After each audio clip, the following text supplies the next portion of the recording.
दोस्तों, बिहार की राजनीति इस वक्त एक बड़े विवाद को लेकर गरमाई हुई है और मामला है वोटर लिस्ट के विशेष गहन पुनरीक्षण यानी एसआईआर का और उस पर लगे वोट चोरी जैसे गंभीर आरोपों का।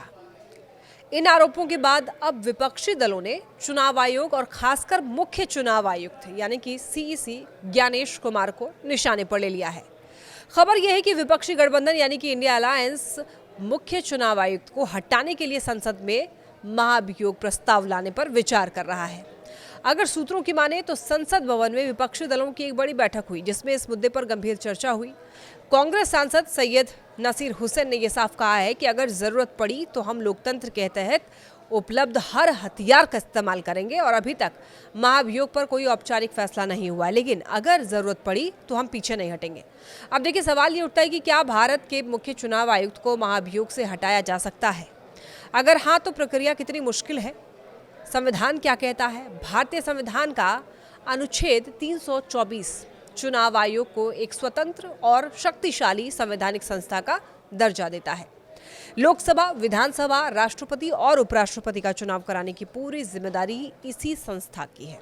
मुख्य चुनाव आयुक्त को हटाने की प्रक्रिया बिल्कुल वही है जो सुप्रीम कोर्ट के जजों के लिए लागू होती है, यानी उन्हें केवल संसद में विशेष बहुमत से पारित महाभियोग प्रस्ताव के जरिए ही हटाया जा सकता है। अब जरा आसान भाषा में समझते हैं कि महाभियोग की प्रक्रिया कैसी होती है। देखिए, पहला चरण होता है आरोप लगाना। लोकसभा का कोई भी सांसद या राज्यसभा का कोई भी सदस्य मुख्य चुनाव आयुक्त के खिलाफ आरोप वाला प्रस्ताव ला सकता है। इसके लिए लोकसभा में कम से कम 100 सांसद या राज्यसभा में कम से कम 50 सांसद का समर्थन होना जरूरी है और इसके बाद लोकसभा स्पीकर या राज्यसभा चेयरमैन ये तय करेंगे कि आरोप प्रथम दृष्टया सही है या नहीं। अगर उन्हें लगे कि मामला गंभीर है तो प्रस्ताव स्वीकार कर लिया जाएगा। फिर दूसरा चरण होता है जांच का।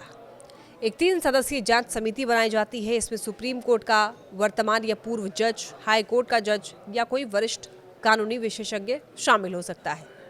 ये समिति जांच करेगी कि क्या आरोप है, मिसबिहेवियर, राजनीतिक पक्षपात या फिर कोई और आरोप है, किस श्रेणी में आरोप आते हैं। फिर तीसरा चरण होता है संसद में वोटिंग का। अगर जांच समिति आरोपों को सही मान लेती है तो फिर मामला संसद में लाया जाएगा। फिर लोकसभा और राज्यसभा दोनों सदनों में इस प्रस्ताव पर वोटिंग होगी। साधारण बहुमत नहीं बल्कि एक विशेष बहुमत चाहिए, यानी कुल सदस्यों का बहुमत और उपस्थिति और मतदान करने वाले सांसदों के 2/3 का समर्थन। इसके बाद चौथा चरण होगा राष्ट्रपति का आदेश। अगर दोनों सदनों में प्रस्ताव पास हो गया तभी ये राष्ट्रपति के पास जाएगा और राष्ट्रपति ही अंतिम आदेश जारी करेंगे और तभी मुख्य चुनाव आयुक्त को हटाया जा सकेगा। लेकिन देखिए, कागज पर यह प्रक्रिया सीधी लगती है, लेकिन व्यवहार में बेहद कठिन है। लोकसभा में कुल 543 सदस्य हैं, यानी 272 सांसदों का समर्थन और 2/3 बहुमत चाहिए। राज्यसभा में 245 सदस्य हैं और वहां भी वही नियम लागू है, यानी विपक्ष को न सिर्फ अपने सभी सांसदों का समर्थन जुटाना होगा बल्कि सत्ता पक्ष या अन्य दलों के कई सांसदों को भी मनाना होगा। मौजूदा संख्या बल को देखते हुए ये रास्ता विपक्ष के लिए लगभग नामुमकिन जैसा है। तो जानकारी के लिए आपको ये बता दें कि अब तक भारत में कभी भी किसी मुख्य चुनाव आयुक्त को महाभियोग से नहीं हटाया गया है। हालांकि चुनाव आयोग पर पहले भी कई बार पक्षपात और निष्पक्षता पर सवाल उठे हैं, लेकिन महाभियोग तक मामला कभी नहीं पहुंचा है। तो अगर विपक्ष सच में ये कदम उठाता है तो अपने आप में ऐतिहासिक होगा। लेकिन यहाँ पर बड़ा सवाल ये भी है कि क्या विपक्ष वाकई मुख्य चुनाव आयुक्त को हटाना चाहता है या फिर ये सिर्फ एक राजनीतिक दबाव बनाने की रणनीति है। हो सकता है कि विपक्ष इस मुद्दे को उठाकर सरकार और चुनाव आयोग दोनों पर जनता के बीच सवाल खड़े करना चाहता हो, क्योंकि व्यवहारिक रूप से संसद में इतना बड़ा समर्थन जुटाना आसान नहीं है।